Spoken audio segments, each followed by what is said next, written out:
যদি কোনো ব্যক্তি নবী পাকের পরিধান করা জুতো মুবারককে জুতোয়া বলে দেয়, সেই ব্যক্তি কাফির হয়ে যাবে। নবীর জুতোর বেয়াদবি করলে যদি কাফির হয়, নবীর সাবানের বেয়াদবি করলে সে কি করে মুসলমান হতে হবে? ফাতোয়া দিচ্ছে চায়ের দোকানে, যার বাপ পর্যন্ত মাদ্রাসার জালনা দেয়। কত বড় হারামখোর! যদি হযরত ওমর ফারুকের জামানা থাকতো, খোদার কসম খেয়ে বলি, যারা বিনা ইলমে ফাতোয়া দেয় তাদের একটারও গর্দান থাকতো না, এদেরকে জমিন থেকে মুছে ফেলে মৌলভী সেজে বক্তা সেজে আমার নবীর ইজ্জতের প্রতি আঙুল তুলতেছে, তার আঙুলকে কেটে ফেলার জন্য এই গুনাহগার কাজ করছে। যতদিন বাঁচবে এই কাজ করবে। আর এটাই হচ্ছে মাসলাকে আলা হযরত, নবীর দুশমনকে দুশমন করনে মনে করা, নবীর আশিককে নিজের বন্ধু মনে করা। আল্লাহ তাআলা পবিত্র কুরআনুল কারীমে বলেন, মাকানা মুহাম্মাদুন আবা আহাদিম মির রিজালিকুম ওয়ালাকিন রাসূলুল্লাহি ওয়া খাতামান নবিয়্যিন। আল্লাহ তাবারাক ওয়া তাআলা বলেন, মুহাম্মদ সাল্লাল্লাহু আলাইহি ওয়াসাল্লাম তোমাদের মধ্যে কোনো ব্যক্তির বাবা নয়, ওয়ালাকিন রাসূলুল্লাহ, উনি হচ্ছেন একজন আল্লাহ পাকের রাসূল, ওয়া খাতামান নবিয়্যিন, এবং সমস্ত নবীর শেষ নবী। জোরে বল সুবহানাল্লাহ। আমার আপনার নবী সাল্লাল্লাহু আলাইহি ওয়াসাল্লাম বলেন, লা নবিয়্যা বা'দি, আমার পরে আর কোন দ্বিতীয় নতুন নবী জন্ম নিবে না, আমার পরে আর কোন নবী আসবে না। রাসূল পাক সাল্লাল্লাহু আলাইহি ওয়াসাল্লামের পূর্বে আমরা যদি দেখতে যাই তো বিভিন্ন নবীর দুনিয়া থেকে পর্দা করার 500 বছর পর, 700 বছর পর, 1000 বছর পর, 300 বছর পর আবার আল্লাহ তাবারাক ওয়া তাআলা দ্বিতীয় কোন নবীকে এই জমিনের মাটিতে প্রেরণ করেছেন, পাঠিয়েছেন মানব জাতির হেদায়েতের জন্য। তো আমার আপনার নবী সাল্লাল্লাহু আলাইহি ওয়াসাল্লামের পর কিয়ামতের সকাল পর্যন্ত আর দ্বিতীয় কোন নবী আসবেন না। তাহলে আল্লাহ তাবারাক ওয়া তাআলার দ্বীনের কাজ কে করবে? মানুষকে হেদায়েতের পথ কারা দেখাবে? মানুষকে আকীদার কথা কারা বলবে? আমলের কথা কারা বলবে? নবী পাক সাল্লাল্লাহু আলাইহি ওয়াসাল্লামের শরীয়তে, ইসলামে উলামায়ে কেরামকে আম্বিয়ায়ে কেরামের ওয়ারিস বলা হয়েছে। আল উলামা ওয়ারাসাতুল আম্বিয়া, আলিমগণ হচ্ছে নবীগণের ওয়ারিস। কিয়ামতের সকাল পর্যন্ত আর দ্বিতীয় কোন নবী জন্ম নেবেন না। দ্বীন ইসলামের কাজ নবীগণের নাই, নবীগণের ওয়ারিস আলিমে দ্বীন, আলিম উলামারা করবে। জোরে বল সুবহানাল্লাহ। এইজন্য পৃথিবীর মুসলমান, এই পৃথিবীর মাটিতে যখনই কোনো পথভ্রষ্ট ফিতনা উঠেছে, যখনই কোনো পথভ্রষ্ট দল বেরিয়েছে, যখনই কোনো ব্যক্তি মুসলমানের ঈমানকে নষ্ট করার চেষ্টা করেছে, আল্লাহ তাবারাক ওয়া তাআলা যুগে যুগে বড় বড় আলিমে দ্বীনকে পাঠিয়ে এই ইসলামের খিদমত করিয়েছে। এইজন্য পৃথিবীর মুসলমান, আজকে মুসলমানের যারা দুশমন, ইসলামকে যারা মিটিয়ে দিতে চায়, তাদের টার্গেট সর্বপ্রথম হচ্ছে মাদ্রাসা। যদি মাদ্রাসা শেষ হয়ে যায় তাহলে আলিম উলামা তৈরি হওয়া বন্ধ হয়ে যাবে। মাদ্রাসা যদি বন্ধ হয়ে যায়, আলিমে দ্বীন তৈরি হওয়া বন্ধ হয়ে যাবে। যখন আলিমে দ্বীন থাকবে না, 5 ওয়াক্তের নামাজ মুসলমানের প্রতি আল্লাহ পাক ফরজ করেছেন, এই কথা মানুষকে কারা বলবে? যখন আলিমে দ্বীন থাকবে না, আকীদার কথা কারা বলবে? খোদার পরিচয় কারা করাবে? নবী মুস্তাফার ঠিকানা কারা দেখাবে? ফেরেশতাদের প্রতি ঈমান আনতে হবে, এই শিক্ষাটা কারা দিবে? এই জন্য পৃথিবীর মুসলমান, আমাদেরকে মাদ্রাসাকে মজবুত করতে হবে। আর একটা কথা মনে রাখতে হবে, আম্বিয়ায়ে কেরামের ওয়ারিস যারা আলিমে দ্বীন রয়েছে তাদের সম্মান করতে হবে। যেই ব্যক্তি আলিমে দ্বীনের সম্মান করলো, সেই ব্যক্তি ইলমের সম্মান করলো। যেই ব্যক্তি ইলমের সম্মান করলো, সেই ব্যক্তি মুহাম্মদ রাসূলুল্লাহর সম্মান করলো। বলো সুবহানাল্লাহ, সুবহানাল্লাহ। এইজন্য পৃথিবীর মুসলমান, আজ পৃথিবীর মাটিতে মুসলমানদের প্রতি বিভিন্ন রকমের মুসিবত চলে আসতেছে। মুসলমানদের মধ্যে এমন কিছু জিনিস দেখতে পাওয়া যায় যেটা আল্লাহ পাক পছন্দ করেন না, রাসূল পাক পছন্দ করেন না। আজ মুসলিম সমাজের মধ্যে এমন ব্যক্তি রয়েছে, নিজের স্ত্রীকে 3 তালাক দিয়ে দেওয়ার পর সেই স্ত্রীকে নিয়ে সংসার করতেছে, হারাম করতেছে। আজ সমাজের মধ্যে এমন লোক রয়েছে, আলিম উলামাকে সম্মান না দেওয়ার কারণে মন গড়া মতকে অবলম্বন করে তারা চলতেছে। মনে রাখবেন পৃথিবীর মুসলমান, আপনার অন্তর থেকে যেই দিন আলিম উলামার আদব বেরিয়ে যাবে, উলামায়ে আহলে সুন্নাতের তাজিম বেরিয়ে যাবে, মুহাব্বত বেরিয়ে যাবে, ওই আলিমের দ্বীনের কথা, তার বক্তব্য আপনার অন্তরে বসবে না, আপনি তার কথাকে মানবেন না। যখন আলিমের কথা না মানবেন, আপনার দিলে আলিমের কথা যখন বসবে না, তখন আপনি পথভ্রষ্ট হয়ে যাবেন, আপনি ধ্বংস হয়ে যাবেন। তাই আমার আপনার নবী সাল্লাল্লাহু আলাইহি ওয়াসাল্লাম 1450 বছর পূর্বে বলেছেন, হে পৃথিবীর মানুষ, হয় তুমি আলিম হও, নচেত তালিবে ইলম হও, নচেত আলিমের বন্ধু হও, নচেত আলিমকে মহব্বত করনেওয়ালা হও। যদি তুমি চারটার মধ্যে কোনো একটাও না হও, তাহলে তুমি ধ্বংস হয়ে যাবে, তুমি বরবাদ হয়ে যাবে। আমার নবী মুস্তাফা এই হাদিসের মাধ্যমে বুঝিয়েছে, যদি কোনো ব্যক্তি তালিবে ইলম হয়, সেই ব্যক্তিকে কেউ পথভ্রষ্ট করতে পারবে না। যদি কোনো ব্যক্তি আলিমকে মহব্বত করনেওয়ালা, আলিমের বন্ধু হয়, সেই ব্যক্তিকে কেউ পথভ্রষ্ট করতে পারবে না। যদি কোনো ব্যক্তি আলিমের দ্বীনের পাশে বসে কুরআন হাদিসের আলোচনা শুননেওয়ালা হয়, তাকে কেউ পথভ্রষ্ট করতে পারবে না। আর যদি আলিমের মজলিসে উঠা বসা না থাকে, তাদের প্রতি মহব্বত না থাকে, তাদের কাছ থেকে জ্ঞান অর্জন না করেন, তাহলে আপনি ধ্বংস হয়ে যাবেন। এই কথা পৃথিবীর কোনো মৌলবি বলেননি, এই কথা আমার আপনার নবী মুহাম্মদ রাসূলুল্লাহ বলেছেন। জোরে বলেন সুবহানাল্লাহ। সুবহানাল্লাহ, সুবহানাল্লাহ। এই জন্য পৃথিবীর মুসলমান, আমাকে আপনাকে সর্বপ্রথম লক্ষ্য রাখতে হবে, আজ এত বড় মাদ্রাসা, এই কুমারগঞ্জের মানুষ নিজের টাকা, রক্ত চুয়ার টাকা দিয়ে বিভিন্ন এলাকা থেকে এসে এই জায়গাতে আপনারা কেন দান করতেছেন? অনেক লোক আছেন যাদের বাড়ি এখানে নয়, অনেক লোক আছেন যাদের রাজ্য এটা নয়, কেউ আসাম থেকে এসে, কেউ বিহার থেকে এসে, কেউ ঝাড়খণ্ড থেকে এসে, কেউ বিভিন্ন জেলা থেকে এসে আজ এই মাদ্রাসাতে কেন দান করতেছে? এর কারণ হচ্ছে একটি, এই মাদ্রাসাতে নবী মুস্তাফার ইলম বন্টন করা হচ্ছে, নবী পাকের দ্বীনের প্রচার করা হচ্ছে। এই জন্য পৃথিবীর মুসলমান, যেই ব্যক্তি আলিমের দ্বীন হয়, সেই ব্যক্তি মুহাম্মদ রাসূলুল্লাহর ওয়ারিস হয়ে যায়। জোরে বলেন সুবহানাল্লাহ। আজ আমার সম্পদ রয়েছে, আপনার সম্পদ রয়েছে, যদি আপনি ইন্তিকাল করেন, আপনার সম্পদ আপনার ছেলেদের মধ্যে বন্টন হবে, তারা ওয়ারিস হবে, মিরাসের অধিকার তারা রাখবে। আমি ইন্তিকাল করলে আমার ছেলেরা রাখবে। কিন্তু যেই ব্যক্তি ইলমে দ্বীন অর্জন করে, পৃথিবীর কোন জমিদারের ওয়ারিস হয় না, মুহাম্মদ রাসূলুল্লাহর ওয়ারিস হয়। কারণ এই ইলম আমার নবীকে আল্লাহ দান করেছেন, আর আমার নবী মুস্তাফা সারা পৃথিবীকে এই ইলমের চাপ পান করিয়ে সেই রাব করে দিয়েছেন। জোরে বলেন সুবহানাল্লাহ। এইজন্য পৃথিবীর মুসলমান, নবী পাক সাল্লাল্লাহু আলাইহি ওয়াসাল্লাম ইরশাদ করেন, তিনটি জিনিসের দিকে তাকানো হচ্ছে ইবাদত। যদি কোনো ব্যক্তি মা বাপের চেহারার দিকে তাকায়, ইবাদত হবে। যদি কোনো ব্যক্তি কাবা ঘরের দিকে তাকায়, ইবাদত হবে। রাসূল পাক বলতেছে, তেমনি যদি কোনো ব্যক্তি আহলে সুন্নাত ওয়াল জামাতের আলিমের চেহারার দিকে তাকায়, এটাও ইবাদতের মধ্যে গণ্য হবে। জোরে বলো সুবহানাল্লাহ। এইজন্য পৃথিবীর মুসলমান, আলিমদের ইজ্জত সম্মান যতদিন করবেন, আপনার ঈমান আকীদা ততদিন মজবুত থাকবে। যত বেশি সম্মান করবেন, তত বেশি আপনার ইজ্জত সম্মান মজবুত থাকবে। এইজন্য আমার আপনার নবী সাল্লাল্লাহু আলাইহি ওয়াসাল্লাম বলেছে, পৃথিবীর মুসলমান, আমার নবী বলেছেন, পৃথিবীতে যেই ব্যক্তি আলিমকে মহব্বত করবে, নবী পাকের হাদিস দ্বারা প্রমাণিত, দুনিয়াতেও কাজে লাগবে, আখিরাতেও আলিমের মহব্বত আপনার কাজে আসে। উঠান কিতাব সুনান ইবনে মাজাহ, রাসূল পাক সাল্লাল্লাহু আলাইহি ওয়াসাল্লাম বলেন, ইয়াশফা ইয়াউমিল কিয়ামতে সালাসা, কিয়ামতের ময়দানে তিন শ্রেণীর ব্যক্তি সুপারিশ করবে। নবী বলেন, প্রথম নবীগণ, সুম্মাল উলামা, তারপরে আলিমগণ, সুম্মা শুহাদা, তারপরে শহীদগণ।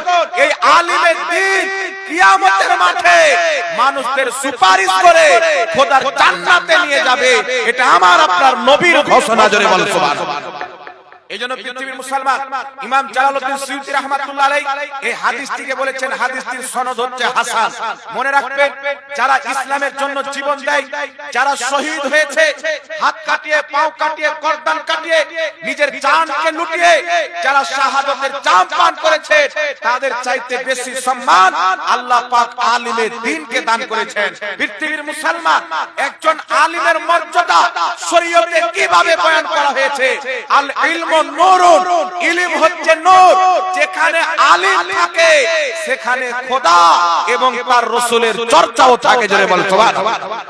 এইজন্য পৃথিবীর মুসলমান এখানে একটি হাদিস আপনার আমার জন্য জানা একান্ত জরুরি। মনে রাখবেন পৃথিবীর মুসলমান জান্নাতি দল, জান্নাতি পথ, আহলে সুন্নাত ওয়াল জামাত, সুন্নি জামাতে আলিম উলামার কোন ব্যক্তি যদি আলিম হওয়ার কারণে তাওহীদ করে, আমার আপনার নবী সাল্লাল্লাহু আলাইহি সাল্লাম কি বলেছেন, যদি কোন ব্যক্তি আলিমের তাওহীদ করে, আলিম মনে করে, আলিম হওয়ার কারণে জমিতে ছাগল চলে গেছে, ঝগড়া করেছে, আলাদা ব্যাপার। যদি কোনো ব্যক্তি একজন আলিমের সাথে দুনিয়ার কাজের জন্য ঝগড়া করে, ছাগল নিয়ে, গরু নিয়ে, দোকান নিয়ে, জায়গা নিয়ে, সেই ব্যক্তির জন্য এটা হারাম, কবিরা গুনাহ হবে। আর যদি আলিম হওয়ার কারণে অপমান করে, তাওহীদ করে, গালিগালাজ করে, রাসূল পাক বলেছেন যেই ব্যক্তি আলিমের তাওহীদ করলো সেই ব্যক্তি আমি রাসূলুল্লাহর তাওহীদ করব। যেই ব্যক্তি আলিমের তাওহীদ করলো, নবী পাক বলছেন সেই ব্যক্তি ইলমের তাওহীদ করলো। যেই ব্যক্তি ইলমের তাওহীদ করলো সেই ব্যক্তি আমি রাসূলুল্লাহর তাওহীদ করলো। যেই ব্যক্তি রাসূলুল্লাহর তাওহীদ করলো, নবী বলছেন সেই ব্যক্তি জিবরিলের তাওহীদ করলো।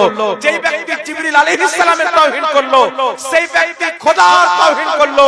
তাই আলিমের তাওহীদ করনে ওয়ালা, অপমান করনে ওয়ালা আলিম হওয়ার কারণে মুসলমান থাকে না, সেই ব্যক্তি ইসলাম থেকে খারিজ হয়ে যায়। মুসলমান কোন ব্যক্তি যদি আলিম হওয়ার কারণে কোন সুন্নি জামাতের আলিমকে গালি দেয়, তার অপমান করে, তার তাওহীদ করে, সেই ব্যক্তি কাফির হয়ে যাবে, মুসলমান থাকবে না।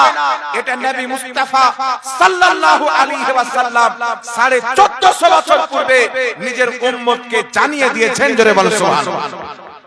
আরেকটা কথা আপনাকে বলি, পৃথিবীর মুসলমান আজকাল সমাজের মধ্যে দেখতে পাওয়া যায় দু তিনটা বাংলা কিতাব কোথায় থেকে পড়ে এসে এমন ভাব দেখায় ও মনে করে আমি আলিম চাইতে বেশি জানি। কিছু লোক বলবে কুমারগঞ্জের আলিমরা কি জানে, ওর চাইতে আমি বেশি জানি। এইরকম কিছু এলাকাতে লোক দেখতে পাওয়া যায়। তবে আমি আপনাকে বলতে চাই পৃথিবীর মুসলমান খোদার কোরআন কি বলেছে, আল্লাহ পাক পবিত্র কোরআন পাকে বলেন, কুল হাল ইয়াস্তাবিল্লাযিনা ইয়ালামুনা ওয়াল্লাযিনা লা ইয়ালামুন। আল্লাহ বলেন হে নবী তুমি পৃথিবীবাসীকে বলে দাও যারা জানে আর যারা জানে না, অর্থাৎ যারা আলিম যারা আলিম নয় উভয় কি সমান। ইমাম জালালউদ্দিন সুয়ুতী রাহমাতুল্লাহ আলাইহি কোরআন পাকের বিশ্ববিখ্যাত ফেমাস তাফসীরের কিতাব কুমারগঞ্জ মাদ্রাসায় পড়ানো হয়, মালদার মাদ্রাসায় পড়ানো হয়, ভারতের মাদ্রাসায় পড়ানো হয়, মিশরের মাদ্রাসায় পড়ানো হয়, মক্কা মদিনার মাদ্রাসায় পড়ানো হয়। ওই তাফসীরের কিতাব তাফসীর জালালাইনের মধ্যে ইমাম সুয়ুতী রাহমাতুল্লাহ আলাইহি বলছেন লা ইয়াস্তাবি, আলিম আর যারা আলিম নয় তারা কোনোদিন সমান হতে পারে না। আল্লাহ পাক বলছেন কি, ফাসআলু আহলাজ যিকরি ইন কুনতুম লা তা'লামুন। তোমরা যারা জানো না, যেটা জানো না যারা জানে তাদের কাছে গিয়ে জিজ্ঞাসা করো। আপনাকে আলিমের কাছে জিজ্ঞাসা করতে হবে, খালি হাদিস পেয়ে গেলেই হবে না। পৃথিবীর মুসলমান ইমাম সুফিয়ান বিন উয়াইনা রাহমাতুল্লাহ আলাইহি বলছেন, তিনার বক্তব্যকে ইমাম ইবনুল হাজ রাহমাতুল্লাহ আলাইহি আল মাদখাল কিতাবে উল্লেখ করেছেন। সুফিয়ান বিন উয়াইনা বহুত বড় ইমাম, ইমাম বুখারী রাহমাতুল্লাহ আলাইহির পূর্বের ইমাম। তিনি বলতেছেন শুধু হাদিস হচ্ছে পথভ্রষ্ট হওয়ার মূল কারণ, ইল্লাল ফুকাহা, কিন্তু ফুকাহায়ে কেরাম ব্যতীত যদি কোনো ব্যক্তি ফকিহ না থাকে, যদি কোন ব্যক্তি কুরআন হাদিস থেকে মাসলা ইস্তেমবাত করার যোগ্যতা না রাখে, জ্ঞান অর্জন না করে, মুস্তাহিদ না থাকে, 1 লক্ষ হাদিস মুখস্থ জানুক, 2 লক্ষ হাদিস মুখস্থ জানুক, যদি 5 লক্ষ হাদিস মুখস্থ জানে, সে যদি ফকিহ না হয় কুরআন হাদিস থেকে মাসলা বের করার তার অধিকার নাই।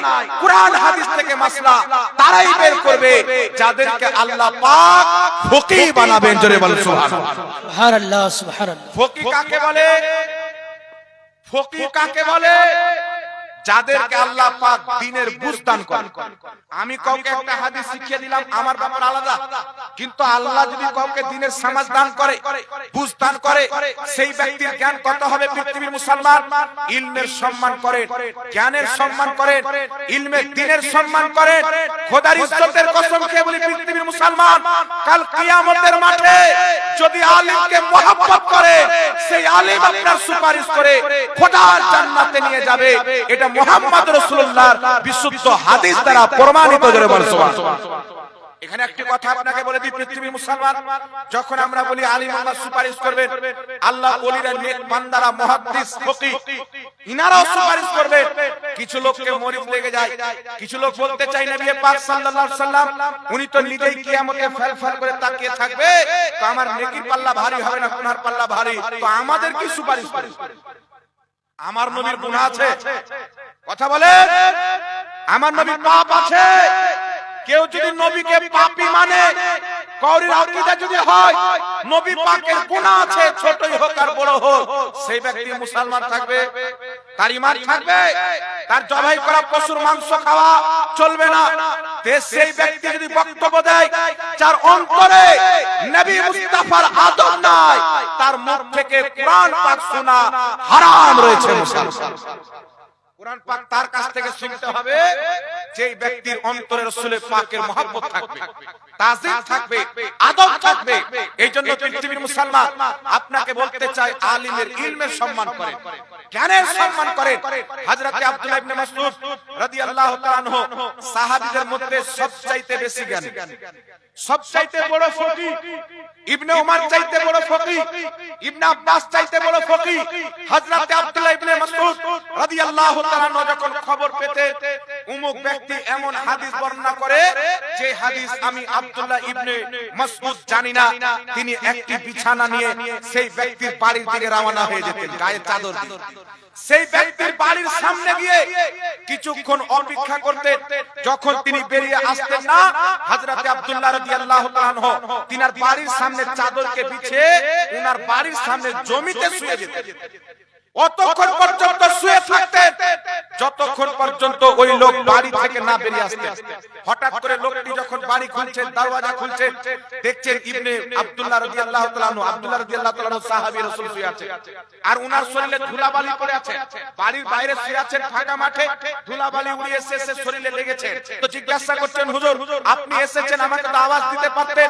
হযরত আব্দুল্লাহ রাদিয়াল্লাহু তাআলা আনহু বলতেছে, আমি যার কাছ থেকে জ্ঞান অর্জন করব তিনি আমার গুরুজন ব্যক্তি, তাকে আমি বাড়ির বাইরে থেকে দরওয়াজায় আওয়াজ দিয়ে ডাকবো, আমি নবীর সাহাবী, এটাকে বেয়াদব মনে মনে, এটাকে আদবের খেলাফ মনে করি। এইজন্য পৃথিবীর মুসলমান হযরত সাইয়্যিদনা ইমাম আহমদ বিন হাম্বল রাদিয়াল্লাহু তাআলা আনহু ব্যাপারে এসেছে, তিনার নিকটে কোনো ব্যক্তি যদি হাদিস শুনতে আসতেন, তিনি সর্বপ্রথম গোসল করতেন, দামি পোশাক পরতেন, সুন্দর পোশাক, পোশাক পরার পর হযরত ইমাম আহমদ বিন হাম্বল রাদিয়াল্লাহু তাআলা আনহু সুন্দর একটা জায়গা তৈরি করতেন, সেই জায়গাতে বসে তারপর তিনি হাদিস শোনাতেন। কত রকম পরিস্থিতি বাবা! এই হাদিস আমার আপনার কথা নয়, হাদিস হচ্ছে রাসূলুল্লাহর কথা, রাসূলুল্লাহর কর্ম, রাসূলের পাকের আমল, এটি হচ্ছে হাদিস। ইমাম আহমদ বিন হাম্বল বলেন, আমি মুহাম্মদ রাসূলুল্লাহ হাদিস বয়ান করব ভিখারি হয়ে নয়, আদব এবং কায়দা নিয়ে সুন্দর করে শোনাবো, যাতে নবী মুস্তাফার হাদিসে আদব রক্ষা হয়। জোরে বলেন সুবহানাল্লাহ। তাহলে এখন বলেন তো পৃথিবীর মুসলমান, এই কত রকমের পরিস্থিতি! ইবনে মাসউদ, ইবনে উমর রাদিয়াল্লাহু তাআলা আনহুমা সাহাবায়ে কেরামের মধ্যে ইনারা সবচেয়ে বেশি জ্ঞানী ছিলেন। আমার দিকে লক্ষ্য করেন, ইনাদের নিকটে কোনো ব্যক্তি যদি রাস্তাতে মাসলা জিজ্ঞাসা করতেন, বাজারে মাসলা জিজ্ঞাসা করতেন, তো ইনারা কি বলতেন? আমি যে জায়গাতে বসে ফতোয়া দিই সেখানে এসে ফতোয়া জিজ্ঞাসা করো। ফতোয়া চায়ের দোকানে বিক্রি করা নয়, পেশাব করে পানি নিয়েছে কি নাইনি, চায়ের দোকানে হাদিস বর্ণনা করছে। আর বর্ণনা করনেওয়ালা কে? যে মাদ্রাসার জানলা পর্যন্ত দেখেনি, তাকে যদি বলা হয় বুখারী শরীফের নামটা বলে দাও, পায়জামাতে পেশাব করে। বহরমপুরের মাটিতে আমি আমার গাড়ি ঠিক করতে গিয়েছি, সার্ভিসিং করতে, মসজিদের পাশে নামাজ পড়ার পর ওখানে একটি চায়ের দোকানে চা খেলাম। একটি লোক চায়ের দোকানে ডায়লগ দিচ্ছে, মনে হচ্ছে যে বাঙালের সবচেয়ে বড় মুফতি। এই বাবু চলো, এই চলো, এই सुनाई नहीं दे रहा, बाद में दे दोगे बाबू, जाओ और मत आना, जाओ। তো চায়ের দোকানে ফতোয়া দিচ্ছেন, চেহারাতে দাড়ি নাই, মাদ্রাসায় পড়েনি। আরে ফাতোয়া কাকে বলে? ফাতোয়া দেওয়ার উসুল কি, নিয়ম কি, আদাব কি, এইগুলো সম্পর্কে কোনো জ্ঞান নাই। বাংলা গুগল থেকে, মোবাইল থেকে বের করছে আর মানুষকে ফাতোয়া দিচ্ছে, মোবাইল থেকে বের করছে আর মানুষকে ফাতোয়া দিচ্ছে। মনে রাখবেন পৃথিবীর মুসলমান, যেই ব্যক্তি ফাতোয়া দেওয়ার নীতিমালার জ্ঞানকে পড়েনি, উসুল জানে না, সেই ব্যক্তির জন্য ফাতোয়া দেওয়া হারাম আছে বলছেন। সেই ব্যক্তির জন্য ফাতোয়া দেওয়া জায়েজ নয়, তার জন্য ফাতোয়া দেওয়া হারাম। ফাতোয়া কোন ব্যক্তি?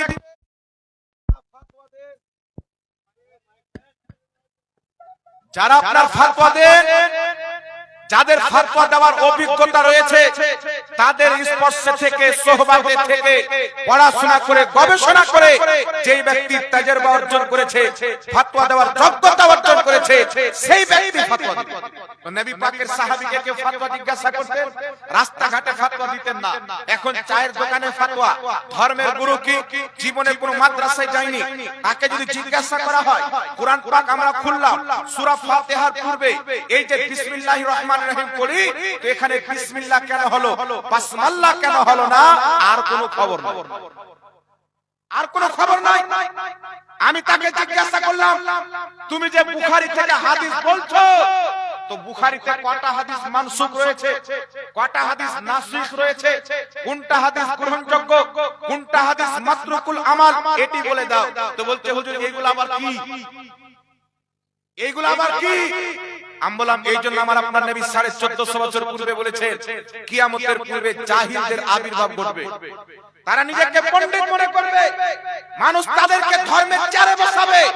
রাসূল পাক বলছেন কিয়ামতের পূর্বে ইলম উঠিয়ে নেওয়া হবে, বড় বড় আলিম ইন্তিকাল করবে, জাহিলরা সমাজে আলিম সাজবে, মুফতি সাজবে, মুহাদ্দিস সাজবে, তাদেরকে ফতোয়া জিজ্ঞাসা করা হবে, তারা নিজেই পথভ্রষ্ট থাকবে, ফতোয়া দিয়ে জাতিকে পথভ্রষ্ট করবে।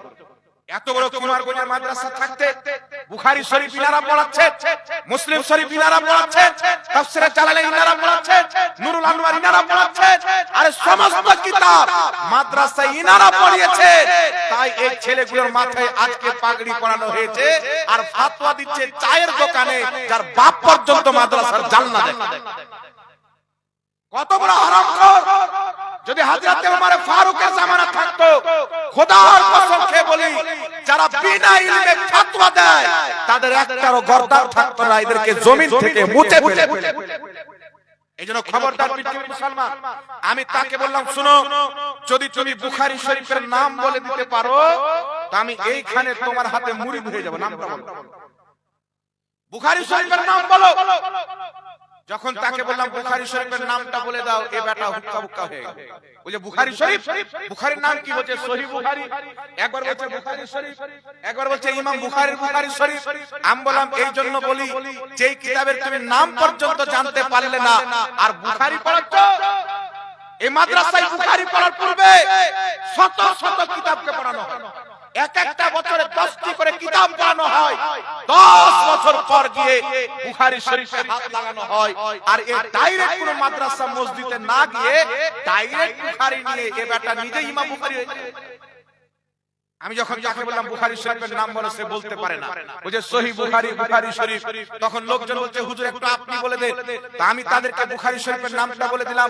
এখন আপনাদেরকেও বলে দিচ্ছি, বুখারী শরীফের নাম যেটা ইমাম বুখারী লিখেছেন, আল জামিউল মুসনাদ আস সহিহ আল মুখতাসার মিন উমুরি রাসূলিল্লাহি সাল্লাল্লাহু আলাইহি ওয়াসাল্লাম ওয়া সুনানিহি ওয়া আয়ামিহি, এটা হলো বুখারী শরীফের আসল নাম।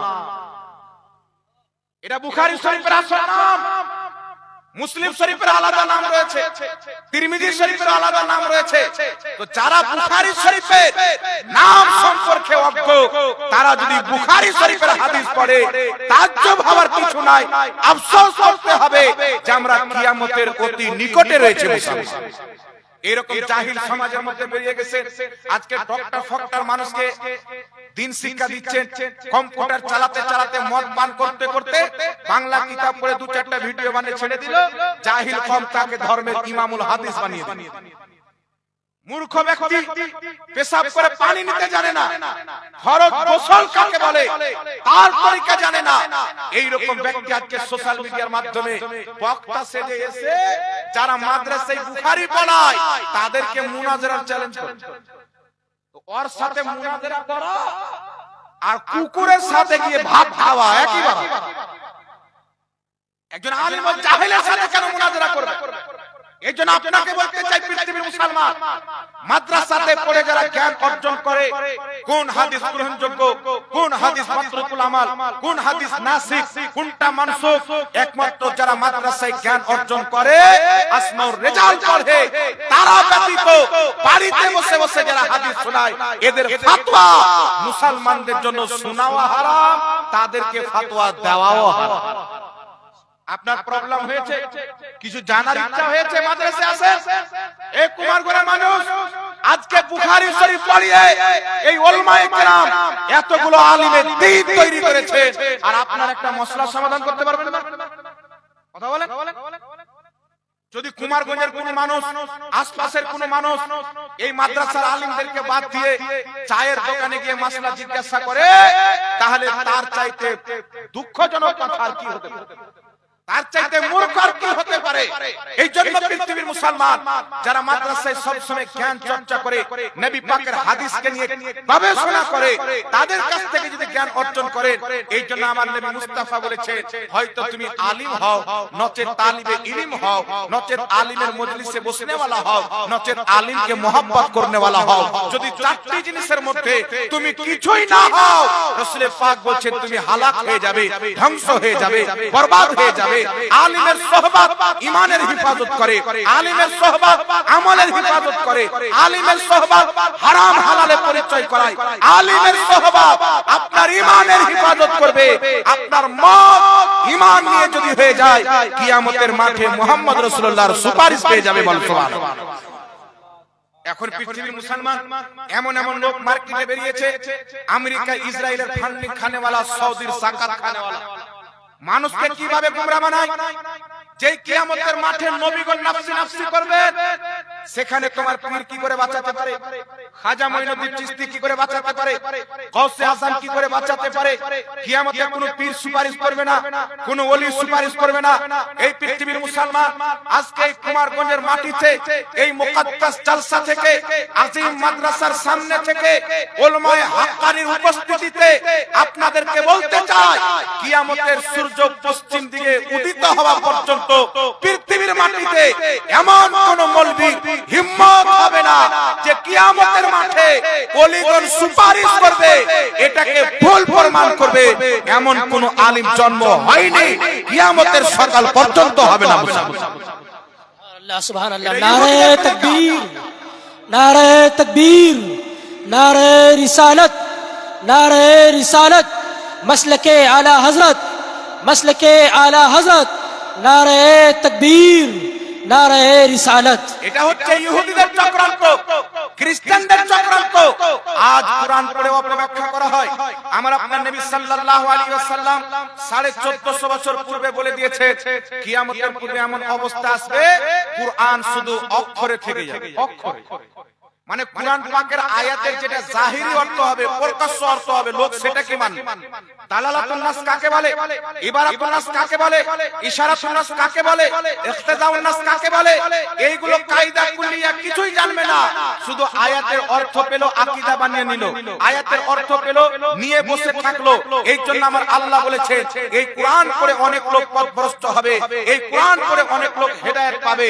পৃথিবীর মুসলমান যদি কোরআন পাকে জাহিরি অর্থকে মেনে নেওয়া যথেষ্ট হতো, কোন ব্যক্তি কোরআন পাকের তাফসীর লিখতো না, কোন ব্যক্তি কোরআন পাকের তাফসীর লিখতেন না। আজ পৃথিবীর মাটিতে হাজারো কোরআন পাকের তাফসীর লেখা হয়েছে। ইমাম মাতুরিদি তাফসীরে মাতুরিদি লিখেছে, ইবনে আব্বাস তাফসীরে ইবনে আব্বাস লিখেছে, ইমাম সিউতি তাফসীরে জালালাইন লিখেছে, ইমাম বাগাবী মাআলিমুত তানজিল লিখেছে, ইমাম নিশাপুরী তাফসীরে নিশাপুরী লিখেছে। এই পবিত্র কোরআনের হাজারো তাফসীর লিখে পূর্বের ইমামগণ দিয়ে দিয়েছে, যাতে পৃথিবীর মানুষ আমাদের তাফসীরকে পড়ে কোরআন পাককে বুঝে নিজের ঈমানকে বাঁচাতে পারে, নিজের জীবনকে সুন্দর করে গড়িয়ে তুলতে পারে। আর এখন মৌলভী সূরা ফাতিহা পড়তে জানে না। বাংলাদেশ में एक मौलवी निकला है हजरत কাজ্জাব নাম उसका मैं কাজ্জাব বলता हूं। সে নবী পাকের নামে মিথ্যাচার করেছে। আল্লাহর নবীর মুখে গন্ধ ছিল নাউজুবিল্লাহ। সে বলেছে নবী কিয়ামতে ফলফল করে তাকিয়ে থাকবে, আমার নেকির পাল্লা ভারী হচ্ছে না গুনার পাল্লা।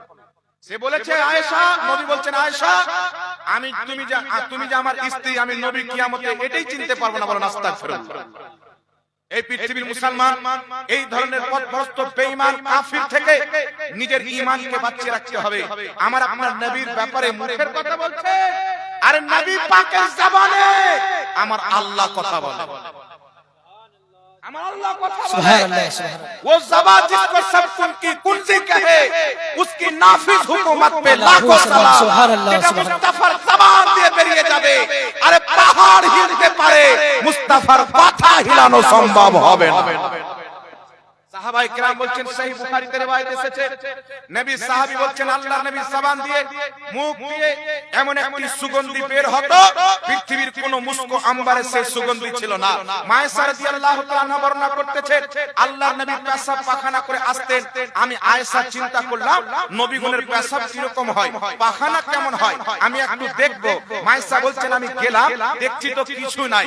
উলামায়ে কেরাম লিখেছে নবীগণ পেশাব পায়খানা করলে জমিন সঙ্গে সঙ্গে দাফন করে দেয়, নিজের মধ্যে নিয়ে নেয়। মায়েশা বলছে আমি কিছুই দেখতে পেলাম না, সেখানে নিজের নাককে লাগিয়ে দিলাম যেখানে নবী পায়খানা করেছিলেন, পেশাব মোবারক করেছিলেন। মায়েশা বলতেছেন সেখান থেকে এমন খুশবু বের হতো যে খুশবু মুস্ক আম্বারে থাকে না। এটা সাহাবায়ে কেরামের আকীদা। নবী পাকের পেশাবে খুশবু ছিল। উম্মে আইমান হাকিম আল মুস্তাদরাক আলা সাহিহাইন কিতাবে হাদিস এসেছে নবী পাকের পেশাবে খুশবু, নবী পাক যেগুলো খারিজ করতেন, নবী পাকের সব মুবারক জিনিসে খুশবু হি খুশবু ছিলেন। ইমাম কাজী আয়াজ রাহমাতুল্লাহ আলাইহি বলতেছেন আল্লাহর নবী যদি কোনো রাস্তা দিয়ে চলে যেতেন, তার দীর্ঘদিন পর যদি কোনো ব্যক্তি ওই রাস্তা দিয়ে যেত, খুশবু শুনে বলে দিত এই রাস্তা দিয়ে একদিন আমিনার লাল গিয়েছেন। জোরে বল সুবহানাল্লাহ সুবহানাল্লাহ। কিন্তু এই জাহিল, এই সমাজের মূর্খ লোক এইগুলো বক্তব্য দেওয়ার পর আমাদের এলাকার কিছু লোক এদেরকে হুজুর মনে করে, নিজের শেখ মনে করে, মৌলভী মনে করে। আরে নবী পাকের শানে, নবীর জবান নিয়ে তো দূরের কথা, নবীর সাথ নিয়ে তো দূরের কথা। ইমাম কাজী আয়াজ মালকি রাহমাতুল্লাহ আলাইহি আশ-শিফা কিতাবের মধ্যে লিখছে যদি কোনো ব্যক্তি নবী পাকের পরিধান করা জুতো মুবারককে জুতোয়া বলে দেয়, সেই ব্যক্তি কাফির হয়ে যাবে। নবীর জুতোর বেয়াদবি করলে যদি কাফির হয়, নবীর জবানের বেয়াদবি করলে সে কি করে মুসলমান হতে হবে? বলেন, এখানে জালসাতে এসে আজকের কমিটিকে যদি আমি বাবা তুলে গালি দিয়ে দিতাম, এই স্টেজে আমার জায়গা হতো না, জুতা মেরে আমাকে তাড়িয়ে দিত। আপনার বাপ তুলে গালি দিয়ে দি, আপনার মা তুলে বলে দি, এখান থেকে চাপ্পাল মারবেন, বুঝবেন না কোথাকার মুফতি সাহেব কোথাকার লাট সাহেব এসেছে। এই মুসলমান তোমার ঈমানকে কি হয়েছে? যেই মৌলভী নবীর মুখে গন্ধ বের হওয়ার কথা বলছে, নবীকে কবরে মরা মানুষ বলতেছে, নবীর বাপ মাকে জাহান্নামী বলতেছে, নবীর সুপারিশকে অস্বীকার করতেছে, বলছে নবী কিয়ামতে আয়েশাকে চিনতে পারবে না। এইগুলো মৌলভী এতগুলি গুস্তাখি করার পর আপনি তাকে মুসলমান মনে করে তার বক্তব্য শুনে মুহাম্মদ রাসূলুল্লাহকে কোন মৌকা আপনি দেন? আপনার বাপের ইজ্জত বেশি না নবীর ইজ্জত বেশি? আমার মায়ের ইজ্জত বেশি না নবীর ইজ্জত বেশি? পয়গাম যদি নিতে হয়, আকীদা যদি নিতে হয়, সাহাবায়ে কেরামের আকীদা বরেলির মাটি থেকে আমার আলা হযরত প্রচার করেছেন, আমার তাজুল শরিয়া প্রচার করেছেন, নবী से जो हो बेगाना उसे दिल से जुदा कर दे, पितर मादर ब्रदर मालो जा सब कुछ नबी पर फिदा कर दे। পরিজন যদি পড়ে দেয়, বাপকে কুরবান করতে হবে, মাকে কুরবান করতে হবে, ভাইকে কুরবান করতে হবে, ছেলেকে কুরবান করতে হবে, কিন্তু মুস্তাফা জানে রহমতের বেয়াদবি মুসলমান সহ্য করবে এটা অসম্ভব রয়েছে। বল সুবহানাল্লাহ সুবহানাল্লাহ। কিন্তু আপনারা কে জাগাতে আসবে বাবা? আমরা বললে তো বলে হুজুর এসে কড়া করে বলে চলে গেল। আমার নবীর মুখে গন্ধ ছিল, তখন আপনি কোথায় ছিলেন? আমার নবীর ইজ্জতের চাইতে আপনার দাম বেশি। আমাকে কে জালসাতে ডাকলো না ডাকলো আমার কোনো যায় আসে না। আমার মিশন হচ্ছে, আমার মাকসাদ হচ্ছে, যারা দাড়ি টুপি রেখে মৌলবি সেজে বক্তা সেজে আমার নবীর ইজ্জতের প্রতি আঙুল তুলতেছে, তার আঙুলকে কেটে ফেলার জন্য এই গুনাহগার কাজ করছে। যতদিন বাঁচবে এই কাজ করবে। আর এটাই হচ্ছে মাসলাকে আলা হযরত, নবীর দুশমনকে দুশমন করনে মনে করা, নবীর আশিককে নিজের বন্ধু মনে করা। কখনো আপনারা পড়েছেন আল্লাহ কোরআন পাকে কি বলেছেন? কখনো আপনারা পড়েছেন নবী হাদিস শরীফে কি বলেছেন? আল্লাহ পাক বলেছেন কোরআন পাকে, ইয়া আইয়ুহাল্লাযীনা আমানু লা তাত্তাখিযু আবাআকুম ওয়া ইখওয়ানাকুম আউলিয়া ইলা আখির। আল্লাহ বলেন, হে ঈমানদার, যদি তোমার আপন জন্মদাতা পিতা, যদি তোমার আপন মায়ের গর্ভের ভাই ঈমান আনার পর, নামাজি হওয়ার পর, হাজী হওয়ার পর, গাজী হওয়ার পর কুফরিকে পছন্দ করে, আমার রাসূলের বেয়াদবিকে পছন্দ করে, আমি খোদার বেয়াদবিকে পছন্দ করে, যদি তোমার বাপ হয়, যদি তোমার ভাই হয়, আল্লাহ বলছে লা তাত্তাখিযু আবাআকুম ওয়া ইখওয়ানাকুম আউলিয়া, যতই বড় লাচ্ছা হোক, বাপ হোক, ভাই হোক, তার সাথে তোমার কোনো সম্পর্ক রাখা চলবে না। এটা আল্লাহর কোরআন। সুন্নি মৌলবি নিজের বাবার ঘর থেকে ফতোয়া বলে না, খোদা পাকের কোরআন যেটা বলেছেন, নবী পাকের হাদিস যেটা বলেছেন, সেটা আমরা বয়ান করি। কি বেজার হলো, কে খুশি হলো, এটা দেখে লাভ নাই। আমরা দেখি আমার নবী কিসে খুশি হবে, আমার খোদা কিসে খুশি হবে। সুবহানাল্লাহ, মুসলমান ইমাম জালালউদ্দিন সিয়ুতি রাহমাতুল্লাহ আলাইহি তাফসিরে তুররে মনসুর কিতাবে হাদিস নিয়ে এসেছেন। ইমাম ইবনে কাসির রাহমাতুল্লাহ আলাইহি তাফসিরে ইবনে কাসিরের মধ্যে হাদিস নিয়ে এসেছেন। দুইজন ব্যক্তি হযরতে উমর ফারুক রাদিয়াল্লাহু তাআলা আনহুর নিকটে গেলেন। দুইজন ব্যক্তি যাওয়ার পরে বলছেন, ইয়া আমিরুল মুমিনিন ফারুক আযম রাদিয়াল্লাহু তাআলা আনহু, আপনার নিকটে আমরা একটা কেস নিয়ে এসেছি। কি কেস? তবে শুনেন, আপনার পূর্বে আমরা দুইজন নবী মুস্তাফার দরবারে গিয়েছিলাম। তো আল্লাহর নবী সাল্লাল্লাহু আলাইহি সাল্লাম আমার পক্ষে রায় দিয়েছেন, আমার বিপক্ষে যে আছে এর বিপক্ষে রায় গিয়েছে। তো আমরা চলে আসতেছিলাম নবীর রায়কে নিয়ে, নবীর ফয়সালাকে মেনে নিয়ে। রাস্তাতে ওই লোকটা বলছে যার বিপক্ষে রায় গিয়েছে যে একবার উমর ফারুকের কাছে চল। নবী পাকের ফয়সালা করে দেওয়ার পর লোকটি বলছে উমর ফারুকের কাছে চলো। লোকটা কে ছিল? লম্বা লম্বা দাড়ি, পেশানিতে নামাজের দাগ। আপনারা তো হুজুরদের পিছনে নামাজ পড়েন, ও বেটা তো মুহাম্মদ রাসূলুল্লাহর পিছনে নামাজ পড়ে। নবীর সঙ্গে জিদ্দের ময়দানে যেত, নবী পাক সাল্লাল্লাহু আলাইহি সাল্লামের সঙ্গে কাবার তাওয়াফ করত। এই লোকটা বলছেন নবী যখন ফয়সালা দিলেন একজনের পক্ষে, তার বিপক্ষে যে লোকটা ছিল তার বিপক্ষে ফয়সালা গেল। তো আমার নবী তো ফয়সালা ওটাই দিবে যেটা ফয়সালা হবে। নবী পাকের দরবার কোন দরবার? আমরা আল্লাহ হযরত বলছে, ওয়া খুদা খুদা কা यही है दर, नहीं और कोई मफर मकर, जो वहां से हो यही आके हो, जो यहां नहीं वो वहां। সুবহানাল্লাহ, সুবহানাল্লাহ। বলছে খোদার দরবার যদি জমিনে দেখতে চাও, মুস্তাফার দরবারটাই হলো খোদার দরবার। সুবহানাল্লাহ। আমার নবী ফয়সালা করেছে দিয়েছেন। উমর ফারুক রাদিয়াল্লাহু তাআলা ওই লোকটাকে জিজ্ঞাসা করছেন, যে লোকটার বিপক্ষে রায় গিয়েছে, রাস্তায় বলেছে একবার উমরের দরবারে চলো। নবীর ফয়সালা তো হয়ে গেল, মানে ওর অন্তরে শয়তান ওয়াসওয়াসা দিচ্ছে যদি উমর আমার পক্ষে রায় দিয়ে দেয়। এটা চিন্তা ধারণা নিয়ে যাচ্ছে। তো হযরত উমর ফারুক লোকটিকে জিজ্ঞাসা করছে, তুমি কি নবী পাকের ফয়সালা করে দেওয়ার পর বলেছো উমরের কাছে চলো? বলছে হ্যাঁ আমি বলেছি। হযরত উমর ফারুক বলছেন, দাঁড়াও আমি আসতেছি। সাইয়েদনা উমর ফারুক, এই পৃথিবীর মুসলমান, এই উমর ফারুককে বলা হয় ফারুকে আযম। হক এবং বাতিলের মধ্যে সবচেয়ে বড় তফাৎকারী ইনি হচ্ছেন ফারুকে আযম। যে রাস্তা দিয়ে চলে যায় নবী পাক বলছেন ওই রাস্তা দিয়ে শয়তান যায় না। এই উমরে ফারুক মুসলমান লুকিয়ে লুকিয়ে নামাজ পড়তেন। যেই দিন তিনি কালমা পড়েছেন, বুক ফুলিয়ে ময়দানে নামাজ প্রকাশ্যে আযান দিয়েছে। হযরত উমর ফারুক ঘরের ভিতরে গিয়ে উলঙ্গ তলোয়ার নিয়ে এসে ওই লোকটির গর্দান মেরে দিলেন, যেই লোকটি নবীর ফয়সালা হওয়ার পর বলেছিল উমরের কাছে চলো। আর তার সাথে যে লোকটা ছিল যার পক্ষে রায় গিয়েছিল, এই লোকটি ভয়ে কাঁপতে কাঁপতে দৌড় দিয়ে নবীর দরবারে, ইয়া রাসূলুল্লাহ ইয়া হাবিবাল্লাহ, উমর তো আমার বন্ধুকে কতল করে দিয়েছে, আমি পালিয়ে আসলাম, আমি থাকলে হয়তো আমাকেও কতল করে দিতেন। নবী পাক সাল্লাল্লাহু আলাইহি ওয়াসাল্লাম যখন এই খবরটি পেলেন যে লোকটাকে তিনি কতল করেছেন ফারুকে আযম, ওই লোকটার পিতা মাতা আত্মীয় স্বজন আমার নবীর দরবারে কেস নিয়ে গেলেন। আল্লাহ কোরআন পাকে বলছে যদি কোনো ব্যক্তিকে কতল করে তাহলে সেই ব্যক্তির আত্মীয় স্বজনেরা কেসাস নিতে পারবে, যে কতল করেছে তাকেও কতল করবে। আমার নবী দরবারে গিয়ে বলছেন ইয়া রাসূলুল্লাহ, আমার ছেলে, আমার স্বামী, আমার ভাই 5 ওয়াক্তের নামাজ পড়তো, আপনার মজলিসে বসতো, যুদ্ধের ময়দানে আপনার সঙ্গে জিহাদে যেত, সে তো পাক্কা মুসলমান ছিল। উমর একজন মুসলমানকে কতল করেছে, সুতরাং উমরকেও কতল করা হোক, কিসাস নেওয়া হোক। আমার নবী মুস্তাফা বসে আছে, আল্লাহ পাক পরওয়ারদিগার আলম জিবরিলকে পাঠিয়ে দিচ্ছে। হযরতে জিবরিল আলাইহিস সালাম জমিনে এসে আমার নবীকে বলছেন ইয়া রাসূলুল্লাহ, উমর যে কাজটা করেছে আল্লাহ পাক উমরের কাজকে পছন্দ করে নিয়েছে।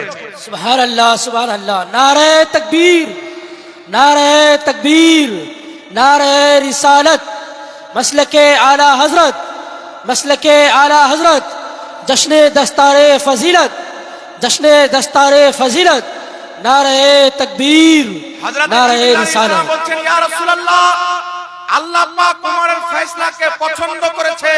পৃথিবীতে কে কি বলছে বলুক, খোদা রাজি আছে। আমার আপনার নবী মুস্তাফাকে জিবরিল আমিন জানিয়ে দিলেন যে আপনার ফয়সালা হয়ে যাওয়ার পর সন্দেহ করে উমরের দরবারে ফয়সালা নিয়ে গেছে। সে মুসলমান ছিল না, যখন আপনার ফয়সালাকে দুর্বল মনে করেছে, ইসলাম থেকে বেরিয়ে গেছে। ফারুকে আযম একজন কাফিরকে কতল করেছে, কোন মুসলমানকে কতল করে। আর আমরা আজকে কি মনে করছি বাবা, আমরা হচ্ছে গোল আলু, পোল্ট্রির মাংসতে 2 পিস দিয়ে দেন, গরুর মাংসতে দিয়ে দেন, যেই দিকে দিবেন ওই দিকে চলবে। গোল আলুকে কি বলে জানেন? সুলহা কুল্লি। হুজুর তাজুল শরিয়া বলছেন নবী সে जो हो, হুজুর তাজুল শরিয়া বলছেন সুলহা কুল্লি নবী का नहीं सुन्नियो, सुन्नी मुस्लिम है सच्चा नबी के लिए। আপনি যদি চোরকে সমর্থন করেন আপনিও চোর, আপনি যদি হারামকে সমর্থন করেন আপনিও হারামখোর। এইজন্য আমার আপনার নবী বুখারী শরীফের হাদিসে কি বলছেন? আল্লাহর নবী একদিন সাহাবীকে জিজ্ঞাসা করছেন, সাহাবা ইসলামের সবচেয়ে গুরুত্বপূর্ণ, সবচেয়ে আলা ও আলফা ওয়ালা আমল কোনটি? একজন সাহাবী বলছেন ইয়া রাসূলুল্লাহ, ইসলামের সর্বশ্রেষ্ঠ আমল হচ্ছে নামাজ। নবী বলছেন লা না। আরেকজন সাহাবী বলছেন ইয়া রাসূলুল্লাহ, জিহাদ, যেখানে হাত পা চোখ নাক আল্লাহ রাসূলের মহব্বতে কাটিয়ে শহীদ হয়ে যায়, ভয়ঙ্কর মর, এই শাহাদাত হওয়া, জিহাদ করা, এটা হচ্ছে উত্তম আমল। নবী বলছেন না, ইসলামের সর্বশ্রেষ্ঠ আমল হচ্ছে তুমি বন্ধুত্ব করবে তো আল্লাহ আল্লাহ রাসূলের জন্য, দুশমনি করবে তো আল্লাহ আল্লাহ রাসূলের জন্য।